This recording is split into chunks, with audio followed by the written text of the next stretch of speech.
السلام علیکم دوستو، کیسے ہیں آپ سب؟ میں زمینہ فیاض ایک بار پھر آپ کے ساتھ تو میں شروع کرنے والی ہوں ماہ ملکہ بائی مریم مظفر ایپیسوڈ 41۔ لیکن اس ایپیسوڈ کو سٹارٹ کرنے سے پہلے ایک ہی ریکویسٹ کہ آپ اگر میرے چینل پر نئے ہیں یا اب تک آپ نے چینل کو سبسکرائب نہیں کیا تو پلیز چینل کو سبسکرائب کر لیں، بیل آئیکن کو ضرور دبا دیں اور ساتھ ہی کمنٹ کر کے ضرور بتایا کریں کہ آپ کو میرے پڑھے ہوئے ناولس میں شارٹ ویڈیوز کیسے لگتے ہیں، آپ کس کنٹری سے میرے ویڈیو کو یا میرے پڑھے ہوئے ناولس کو سن رہے ہیں۔ مجھے جان کر بہت خوشی ہوگی، پلیز کمنٹ ضرور کیا کریں، ساتھ ہی شیئر بھی ضرور کریں اپنے کانٹیکٹس میں اس ناول کو۔ بہت ہی پیارا، بہت خوبصورت ناول ہے، تو چلے شروع کرتے ہیں۔ ماضی۔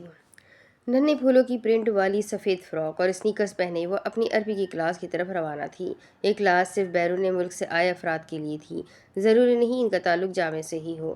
سیمسٹر کو 1 ماہ ہونے کو تھا اور ساتھ ہی المیرا کی ہمت کی بھی حد ہو چکی تھی۔ اتنی پڑھائی اس نے زندگی میں نہیں کی جتنی اسے 1 ماہ میں کی تھی۔ سب صحیح جا رہا تھا، باپ اسے پیسے بھیجتا، وہ کلاس لیتی اور سیدھا کمرے میں چلی جاتی۔ اس کے لیے آزادی یہی تھی کہ اپنی مرضی سے جاگو، اپنی مرضی کا کھاؤ اور اپنی خواہش سے پہنو۔ بے مقصد زندگی میں اور کیا ہی مقاصد ڈھونڈے۔ لکڑی کا دروازہ کھولتے وقت بستہ کمرے میں آئی جہاں لیکچر شروع ہو چکا تھا اور وہ فطرت سے مجبور لیٹ تھی۔ گرمی کی شدت کی وجہ سے آج بال بنانا کلپ سے باندھنے کی ناکام کوشش کی تھی۔ بال تو سنبھلتے نہیں، خود کو کیا سنبھالے گی؟ ابھی اس کا سانس لینے کے لیے کمرے کی سب سے آخری نشست پر بیٹھی ہی تھی جب ایک دم پروفیسر نے اس کی طرف اشارہ کیا۔ تم نئی آئی ہو؟ انگریزی میں پوچھے سوال پر گردن ہاں سے نہ دونوں میں ہلا دی۔ مطلب؟ فریشر ہے سر۔ اس سے پہلے کہ المیرا جواب دیتی، اس سے 2 کرسیاں چھوڑ کر بیٹھے ارشن مارسلین نے چونچ لڑانا اپنا فرض سمجھا۔ المیرا آنکھیں چھوٹی کیے اسے گھورنے لگی۔ اپنی روم میٹ کی باتوں سے اسے معلوم ہوا تھا ارشن مارسلین کسی مصری یورپی تاجر کا پوتا تھا جو یہاں عربی سیکھنے آتا تھا۔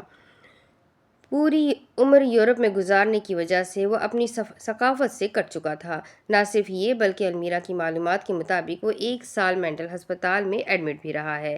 انہی وجوہات کی بنا پر اس کی چھوٹی بہن خابیدہ مارسلین تقریباً اس کی بیبی سیٹر تھی۔ المیرا کو ارشن میں زاہد نظر آیا، ڈرپوک مرد نہ ہو تو۔ زندگی کا مقصد کیا ہے؟ الفاظ کان میں پڑے تو اسے حیرت ہوئی۔ عربی کی کلاس میں فلسفہ۔ آپ سب کی یقیناً مختلف مقاصد ہوں گے۔ میں جاننا چاہوں گا کہ آپ سب کے لائف گولز کیا ہے؟ پوڈیم پر کھڑے ان کے پروفیسر نے مسکراتے ہوئے سب کو مخاطب کیا۔ کیوں نہ سب سے پہلے پیچھے سے شروع کیا جائے؟ المیرا نے سختی سے آنکھیں میچ لی۔ پیچھے بیٹھنے کا بھی کوئی فائدہ نہیں ہوا۔ آپ جو سب سے آخر میں ہے اپنا نام بتائیں اور اپنی زندگی کا سب سے بڑا گول۔ گہری سانس لیتے وہ جبراً اٹھ گئی۔ کمرہ جماعت کی ساری نگاہیں یک دم اس پر آ کر ٹھہری۔ المیرا کو انسانوں کی نظروں سے کوفت ہوتی تھی۔ آنکھیں کیوں نہیں نکل جاتی ان سب کی؟ مروتاً بھی مسکرانے کی کوشش نہیں کی۔ میرا نام المیرا ہے۔ سب کے چہروں پر ایک طائرانہ نگاہ دوڑائی۔ انہی کے بیچ اسے خابیدہ مارسلین بھی نظر آئی، سفید لباس اور بھورا رومال۔ المیرا اسے نظر ملنے پر بے آواز تالیوں کی مدد سے حوصلہ بڑھایا۔ زمرد نگاہوں کو وہ تھوڑی کھسکی ہوئی سی لگی۔ میری زندگی کا مقصد؟ آنکھیں چھوٹی کیے خابیدہ سے نگاہ ملائی۔ طاقت ہے۔ پتلے دبلے پروفیسر نے دلچسپی سے اسے دیکھا۔ مجھے طاقت چاہیے، ایسی طاقت نہیں جس پر لوگ رشک کرے، بلکہ ایسی جس سے لوگ حسد کرے۔ وہ محسوس کر سکتی تھی اس کی باتوں نے گہما گہمی پھیلا دی تھی، مگر اس کی ساری توجہ خابیدہ کے مسکراتے چہرے پر تھی۔ میں چاہتی ہوں جہاں سے میں گزروں لوگوں کی گردنیں ادب سے نہیں خوف سے جھک جائیں۔ جب میں بولنے لگوں تو سب دلچسپی سے نہیں ڈر سے سننے لگے۔ لوگ میری نافرمانی اس لیے نہ کریں کہ انہیں مجھ سے عقیدت ہے، بلکہ اس لیے کریں کہ مجھ سے خوف زدہ ہے۔ ارشن منہ کھولے اس سن کی عورت کو سنتا گیا۔ اس بات سے ساری جماعت انجان تھی کہ المیرا کے کہے الفاظ کا مقصد کیا تھا۔ میں طاقت چاہتی ہوں، نہ ملی تو چھین لوں گی، چھیننے سے نہ ملی تو اداکاری کر لوں گی۔ ہر طاقتور انسان کو اختیار قائم رکھنے کے لیے لوگوں کی ضرورت پڑ جاتی ہے۔ خابیدہ کی سبز نیلی آنکھوں میں دلچسپی تھی۔ انسان کی ضرورت کمزور لوگوں کو ہوتی ہے تاکہ وہ پل پل ان بے ساکھیوں پر چلتے دنیا کے سامنے مضبوط دکھ سکیں۔ کیا تمہارے لیے طاقتور دکھنا کافی نہیں جو تمہیں طاقتور ہونا بھی ہے؟ سینے پر بازو باندھے دور بیٹھی لڑکی نے اسے چیلنج کیا۔ المیرا نے جواب کی غرض سے منہ کھولا۔ جب اندازہ ہوا سامنے والی کی بات میں دم تھا۔ کیا طاقتور سمجھے جانے کے لیے طاقتور ہونا ضروری تھا؟ یہ وہ سوال تھا جس نے پاکستان سے آئی اس لڑکی کے دماغ میں ایک نئے فتنے کو جنم دیا۔ آج کا دربار سلطنت یمن کی خاص پیشکش پر سجا تھا۔ تخت پر بیٹھی گل کے چہرے پر دبدبا طیش اس بات کی علامت تھی کہ کسی اور کے حکم پر آنا اسے کس قدر گرا گزرا ہے۔ اس کے مقابلے میں المیرا نیچے وزرا کی میز پر تھی۔ گہرا بھورا سادہ لباس جس پر گہری سیاہ واسکوٹ موجود تھی۔ سیدھے بال کندھوں سے کچھ نیچے کو آ رہے تھے، جبکہ کشادہ پیشانی ہر تاثر سے آ رہی تھی۔ ہاتھ البتہ اب تک زنجیر زدہ تھے۔ میری دعوت پر حاضری دینے کا بہت شکریہ ملکہ۔ اپنے سامنے بیٹھی المیرا کو سر کے خم سے خراج پیش کی۔ تخت پر موجود اصل ملکہ سلگ گئی۔ دربار میں کامل کی اس حرکت نے سرگوشیوں کا طوفان برپا کر دیا۔ ہمیں کل ہی یمن سے تاڑ موصول ہوا ہے۔ بھمن کے ہاتھ سے طے شدہ کاغذ لیتے المیرا کی طرف بڑھایا۔ ملکہ یہاں ہے۔ شہزادی ابیل نے مداخلت کی۔ معذرت۔ مصنوعی شرمندگی دکھاتے اس نے دونوں ہاتھوں سے وہ پیغام ابیل کو پیش کیا۔ ہمیں خبر ملی ہے کہ آپ کا بھیجا گیا بحری جہاز بحفاظت یمن پہنچ چکا ہے۔ دوبارہ المیرا سے مخاطب ہوئی۔ نگار نے مداخلت کرنا اہم نہیں سمجھا، مگر صرف جہاز، اس میں موجود بیشتر مرد عورتیں لاپتہ ہیں اور باقی بچ جانے والے نہ زندہ ہیں نہ ہی مردہ میں بے دردی سے زیادتی کے بعد ان کے جسموں کے پرزے پرزے کر دیے ہیں۔ چبوترے پر کھڑی ابیل کی سسکی اس بات کی گواہ تھی کہ المیرا کے کان نہیں بج رہے۔ اس سے جو سنا ہے وہ سالم حقیقت تھی، حقیقت جس سے کہ آخر میں تباہی تھی۔ باورچی خانے میں کام کرتے مردوں کے ہاتھ تیز تھے۔ ان 2 ماہ میں وہ مکمل اس رنگ میں ڈھل چکے تھے۔ ایک طرف میکانکی انداز میں برتن دھوتی عورت سے گیلے چمچ کاٹے لیتا فاتر کپڑے سے خشک کرتا انہیں سلیب کی ایک طرف رکھ رہا تھا۔ گل نے پیغام نامے کے اوپر سے نظر اٹھا کر دیکھا تو اب معاہدے کے بقول اب ہم نے آپ کو ٹھہرنے کا مقام دینا تھا، بشرط یہ کہ آپ اپنی عورتوں کی شادی ہمارے مردوں سے کروائیں گے۔ اب نہ ہمارے مرد رہے اور نہ آپ کی عورتیں، تو اس معاہدے کا کیا؟ بھرے مجمع میں کامل گل کی تصحیح کر رہی تھی۔ چبوترے کے عین سامنے کھڑی وہ چہرہ پھیر کر ہر بات المیرا سے کرتی رہی۔ گل کے تو سوال بھی ردی تھے۔ ہم آپ کی بات نہیں سمجھے، المیرا کے ساتھ بیٹھی ایک وزیر نے کہا۔ سامنے ہی سیاہ لباس پہنے بولنے کی صلاحیت سے محروم ذبیح اللہ اپنی نگرانی میں رات کا کھانا تیار کروا رہا تھا۔ برتن رکھنے کے لیے اٹھتے ایک طرف کھڑے پانی کے کیچڑ میں فاتر کا پاؤں پھسلا اور تبھی میز پر موجود مسالوں سمیت وہ طاقت کی دوا بھی زمین بوس ہوئی۔ آپ نے اپنی تیار شدہ سپاہیوں کو جاسوس بنا کر اس جہاز میں بھیجا تھا۔ وہ تمام عورتیں لاپتہ ہیں۔ اس کا تو ایک ہی مطلب ہوا کہ آپ نے پہلے دن سے ہی یہ منصوبہ بندی کر رکھی تھی۔ جب آپ اپنا معاہدہ نہیں نبھا سکے تو ریاست یمن سے بھی یہ امید مت رکھے کہ ہم اپنا عہد نبھائیں گے۔ المیرا ٹکر ٹکر کامل کا چہرہ دیکھتی گئی۔ اس وقت اس دہکتے کمرے میں یوں لگا ان دونوں کے سوا کوئی نہ تھا۔ ماہ کامل کی تمام تر توجہ کا مرکز بس المیرا کی ذات تھی۔ آس پاس پس منظر میں موجود لوگ غائب ہو گئے۔ جب کامل ہونٹ کا کونا اٹھاتے مسکرائی، بادامی آنکھیں چھوٹی ہوئی، چہرے پر پریشانی کا کوئی عنصر نہیں تھا۔ شاید یہ ہر وقت کا اطمینان ہی اس کی خوبصورتی کا راز تھا۔ باورچی خانے میں ایک دم بے چینی سی بن گئی۔ فاتر نے سلیب کا سہارا لیتے جھانکا تو اسے مسالوں کے بیچ وہ دوا بھی نظر آئی۔ فرق صرف یہ تھا کہ اس کی شیشی ٹوٹ چکی تھی اور کانچ سے نکلتا مائع مسالوں کے رنگوں میں گھلتا اور ان کو ریز سا سرمئی کرنے لگا۔ آپ بغیر ثبوت ہماری وفاداری پر الزام نہیں لگا سکتی۔ گل کی آواز پر اطراف میں موجود چیزیں واپس نظر میں آئی۔ کامل اب بھی المیرا کو ہی دیکھ رہی تھی۔ وفاداری؟ پہلے اپنے سربراہ پر باغی کا لقب سجانا اور پھر بعد میں اسی کو دھونے کی خاطر محنت کرنا۔ اگر یہ ریاست ماہ کامل کے نزدیک وفا ہے تو ہمارے نزدیک وہ بے اعتبار ہی سہی۔ مکالمے میں پہلی مرتبہ کامل گل سے مخاطب ہوئی۔ نئی ملکہ کے چہرے پر آنے والے رنگ یکے بعد دیگر بدلنے لگے۔ المیرا نے گہری سانس اندر اتاری۔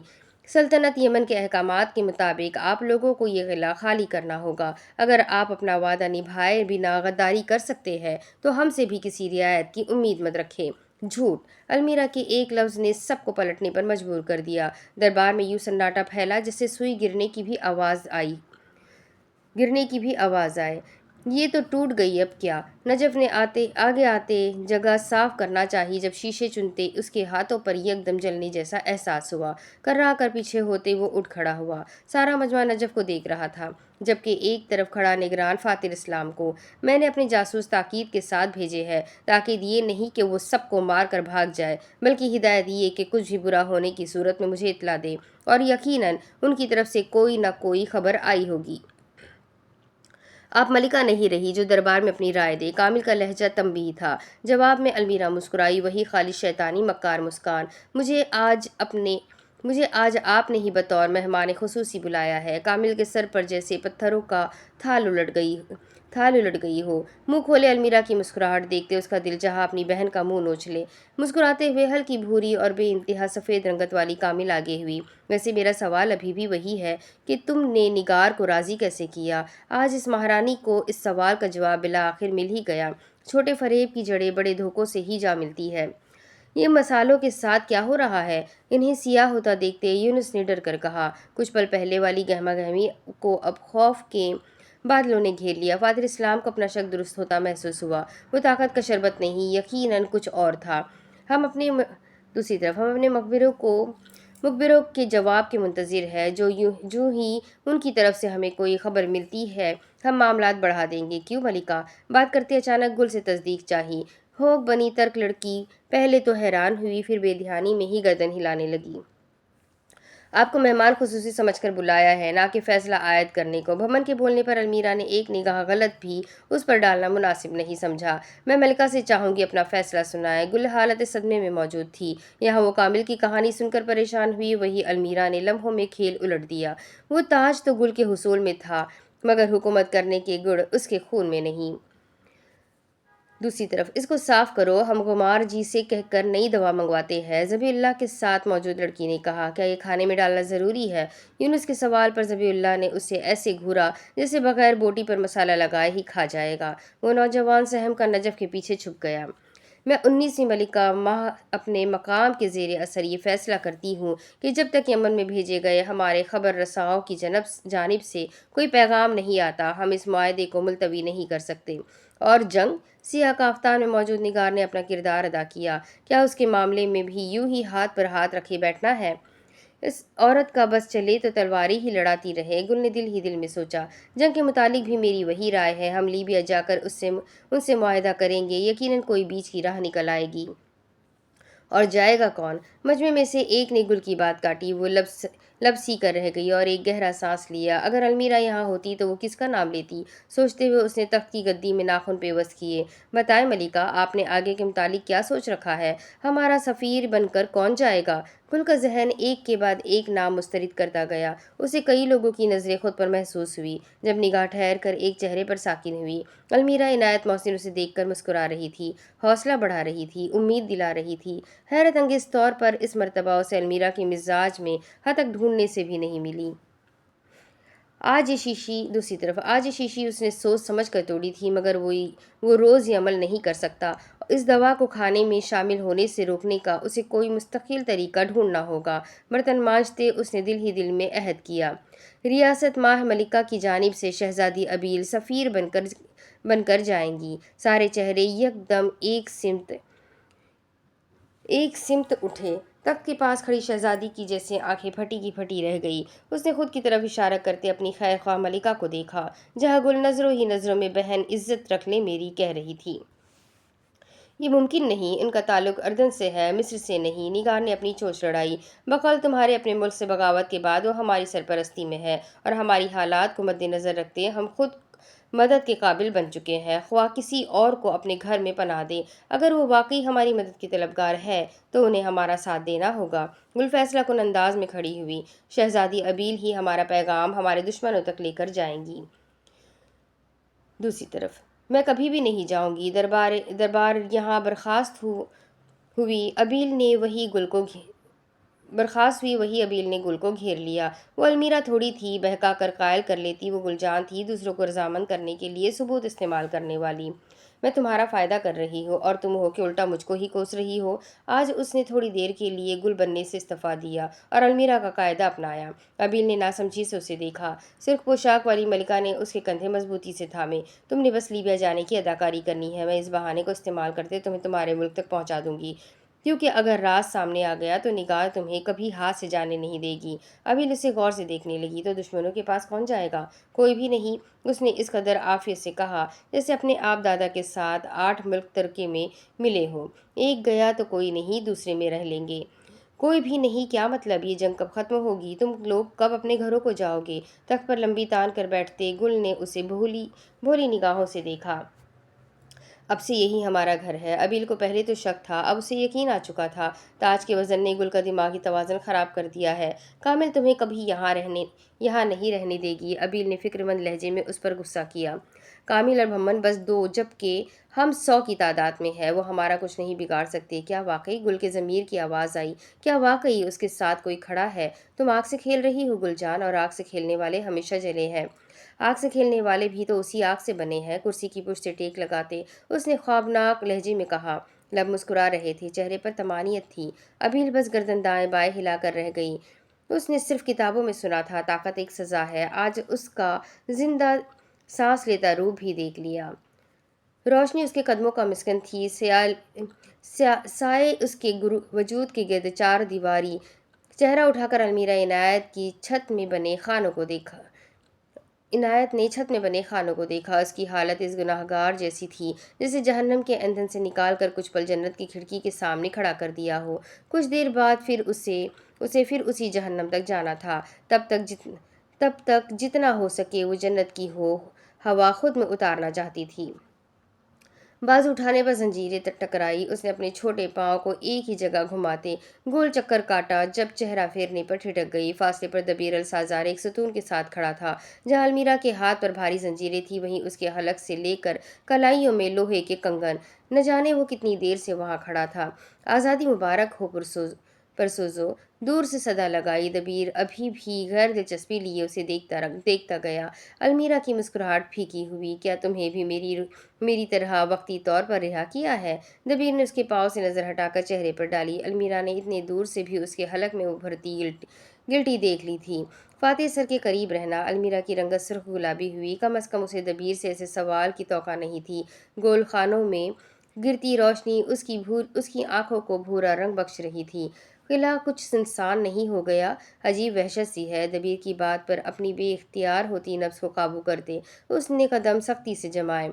سیدی کے قریب ہی آزادی ہے، وہ جو بولے جیسا بولے وہی کرنا۔ اب کہ المیرا کو دور کھڑا مرد کچھ اجنبی سا لگا، اس کی چھٹی حس کسی بے خبری کی پیشن گوئی کرنے لگی۔ آنکھیں چھوٹی کرتے اس نے دبیر کے چہرے پر دھیان دیا۔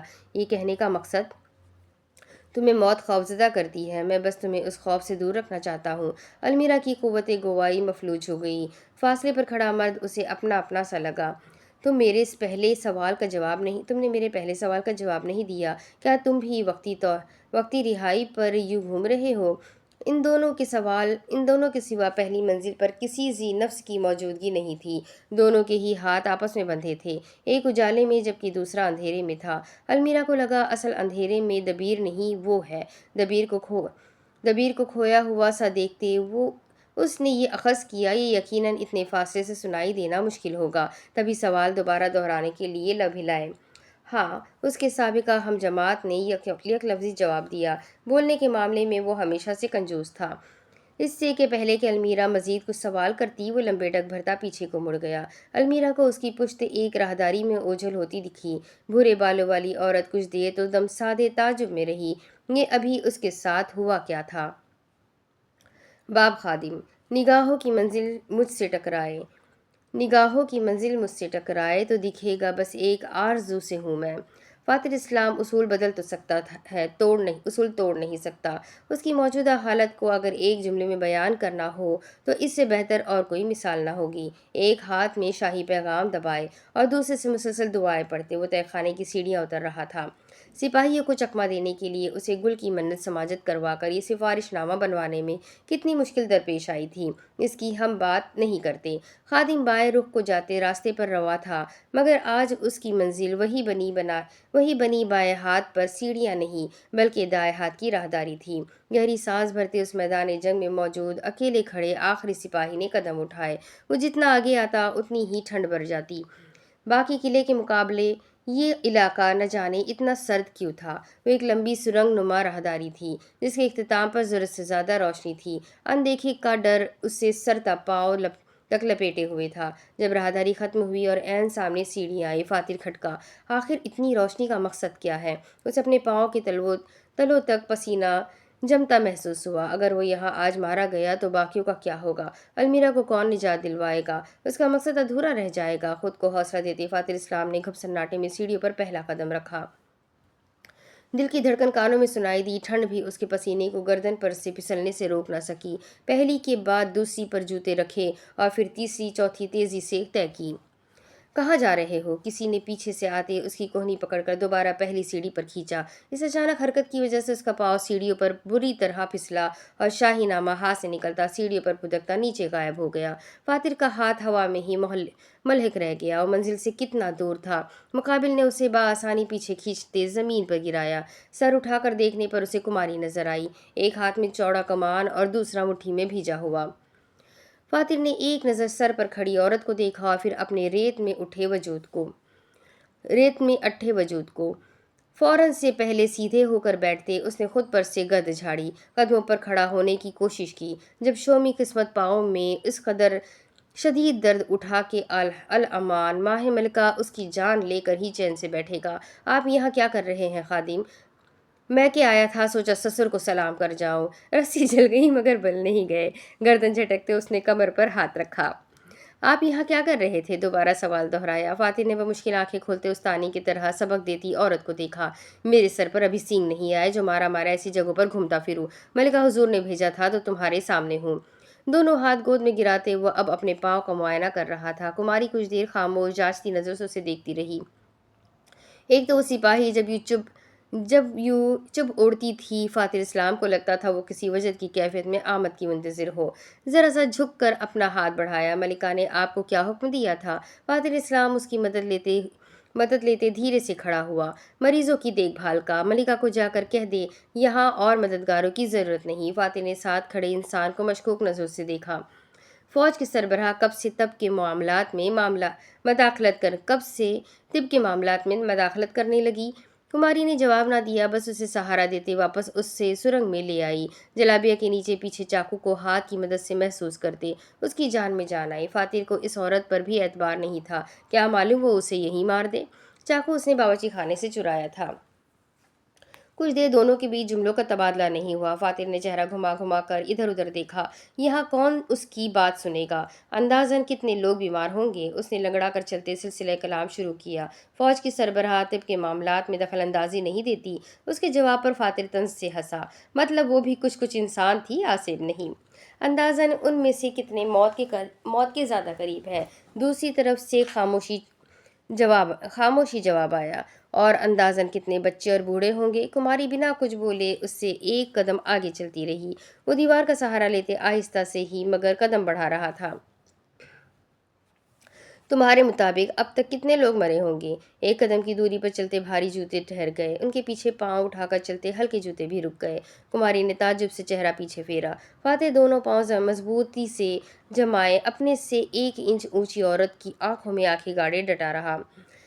میری رسائی صرف فوجی دستے تک ہے۔ اس کا لہجہ میکانیکی اور کمزور تھا۔ پھر تم خاص مجرمین کی نگران کیوں ہو؟ فاتر اس اعتراف سے بے اثر رہا۔ سنہری سکوں والی ٹوپی پہنے کماری کی پیشانی پرشکن ہوئی۔ میں ماہ ملکہ کی وفادار ہوں۔ کمزور شکستہ مجبور لہجہ۔ ماہ ملکہ کی یا ملکہ ماہ کی؟ بے لچک نڈر طنزیہ انداز۔ ماہ ملکہ بھی ملکہ ماہ کا ہے۔ کماری مکمل رخ پر اس کی طرف پلٹی۔ آگے کا راستہ اس کے چوڑے کندھوں نے چھپا دیا۔ تو اگر ملکہ تمہیں حکم دے تو کیا تم ان کی خلاف ورزی کرو گی؟ تجسس سے بھرپور اس نے آئیبرو اچکائی۔ کماری نے جھٹ سے گردن ہلاتے اپنی وفاداری کا اعلان کیا۔ تو ٹھیک ہے، ملکہ تمہیں حکم دیں گی کہ مجھے ان سیڑھیوں تک لے جاؤ، بولو جانے دو گی؟ فاتر یقین سے کہہ سکتا تھا تیر سیدھا نشانے پر لگا ہے۔ کماری اپنی جگہ آندھیوں کی زد میں آ چکی تھی، منہ آدھا ہوا تھا اور رنگت مختیر۔ وہ پھر یوں ہی کھڑی تھی جیسے اوپر والا بتائے گا کہ آگے کیا بولنا ہے۔ وہ جتنا بھی اس وقت دانشمند خود کو ظاہر کر لے، در حقیقت اس کا دل اندر سے پتے کی مانند لرز رہا تھا۔ وہ بنا اپنے دفاع کی تیاری کرے خالی ہاتھ ہی میدان میں اترا تھا۔ یہ بازی اگر مات گئی تو فاتر اسلام پر ہر دروازہ ایک مرتبہ مزید بند ہو جائے گا۔ گھڑی کی سوئیاں گزر رہی تھی جب قلعے کے گھنٹے کی آواز چار دیواری سے ٹکرائی۔ جو میری ملکہ کا حکم، اس نے پلکیں جھکاتے ادب سے کہا۔ فاتر کو ارد گرد شانتی سی محسوس ہوئی۔ اس کے جسم پر پچھلے کچھ وقت کی حدت ٹھنڈی فوار میں بدل چکی تھی۔ وہ کامیاب ہو چکا تھا۔ یا سلام، یا خدا! وہ کامیاب ٹھہرا تھا۔ اب ماہ ملکہ کی پہلی جاننے سے اسے کوئی ذی نفس نہیں روک سکتا۔ گہری رات اور اس وحشت میں جنم لیتی برائیاں، بدی بھی وہ جس کا تخریب کار خود اشرف المخلوق تھی۔ وہ چاہتی ہے میں لیبیا جانے کا بس ناٹک کروں، در حقیقت وہ مجھے اردن بھیج رہی ہے۔ بھورے چگا سے خود کو ڈھانپے ابیل نرم غداز صوفے پر موجود تھی۔ اس کی بات سنتے میز کے سامنے کھڑی عطر کو کلائی پر لگاتے ماہ نگار نے ہنکار بھری، اور تم کیا چاہتی ہو؟ بے بہار نگوں کی مشک کو انگلی سے چنتے اس کی شہزادی ابیل کی طرف پشت تھی۔ آپ بتائیں حبت اللہ صاحب، مجھے کیا کرنا چاہیے؟ کمرے میں موجود سربراہی کرسی پر کروفر سے بیٹھے حبت اللہ کی بیڑیاں اس وقت غائب تھی۔ انگلیوں کو ہوا میں رقص دیتے اس نے کاجل سے لدی آنکھیں چھوٹی کی۔ وہ جو کہہ رہی کرتی جاؤ، تم سے دعویٰ پورا ہو جائے گا۔ آپ سچ کہہ رہے ہیں؟ آپ مجھے اردن بھجوا دیں گے؟ ابیل کی گول آنکھوں میں بچوں جیسی چمک تھی۔ حبت اللہ اگر خواب دکھاتا ہے تو انہیں مکمل بھی خود کرتا ہے۔ تمہاری ہر خواہش پوری کی جائے گی۔ ابیل نے چہکتے اپنے چہرے پر ہاتھ رکھے۔ اسی کے لیے یہی بے یقینی کافی تھی کہ وہ اتنے عرصے بعد گھر جا رہی ہے، اپنے پیاروں کے پاس۔ وہ کمرے سے چلی گئی تو اب مشیر خاص اور اس کا آزاد کردہ غلام ہی کمرے میں موجود تھا۔ ہم ابیل کو تو مروا سکتے ہیں مگر ان چاروں کو نہیں، کلائی کو آپس میں رگڑتے نگار نے پلٹے بنا کہا۔ اس کی بات سنتے سربراہی کرسی پر بیٹھا مرد مسکرا اٹھا۔ ابیل ہماری 3 سال کی محنت ہے، جب ناکارہ ہو چکی ہے، جبکہ وہ ہماری 3 ماہ کی انتھک برداشت کا نتیجہ ہے۔ ہم انہیں مروا نہیں سکتے۔ کیوں نہیں مار سکتے؟ 4 لوگ ہی تو ہے، کون سا 40 ہے جو تعداد کا نقصان ہوگا؟ حبت اللہ نے نیم اندھیرے میں بیٹھے آنکھیں موند لی۔ نگار آج کی دل کی بھڑاس نکالنے کا منصوبہ بنائے تھی۔ اگر خطرہ یہ ہے کہ عام عوام کو کیا کہا جائے گا تو یہ بھی مسئلہ نہیں، پہلی کو مار کر دوسرے پر الزام لگاؤ، عوام خلاف ہو جائے گی، تیسری پہلے ہی عام عوام کی نظر سے گر چکی ہے، بچا وہ چوتھا، اس کو تو جب مار دو کون روئے گا؟ حبت اللہ دوبارہ سے مسکرایا۔ ہم بغیر وجہ کے قتل نہیں کرتے، بنا مقصد کا قتل حلق میں احساس جرم کی پھانس بن جاتا ہے۔ نگران نے دھیرے سے دونوں سیاہ آنکھوں کو کھولا، اور احساس جرم کا مارا انسان کسی خوف زدہ میمنے سے کم نہیں۔ نگار مایوسی سے اس آدمی کو دیکھ کر رہ گئی۔ وہ جانتی تھی وجہ حبت اللہ کی کیا مراد ہے، مگر ماہ نگار کو ان چاروں کی موجودگی بربادی کا گیت سناتی تھی، اور ایک یہ اس کا ساتھی تھا جو اسی گیت کو سن کر بھی انسنا کر رہا تھا۔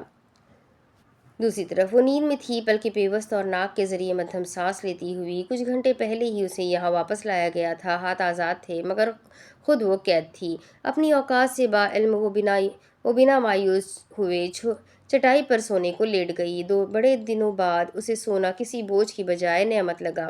اس کی آنکھیں ابھی بھی بند تھیں جب یکدم اسے آس پاس آوازیں سنائی دیں۔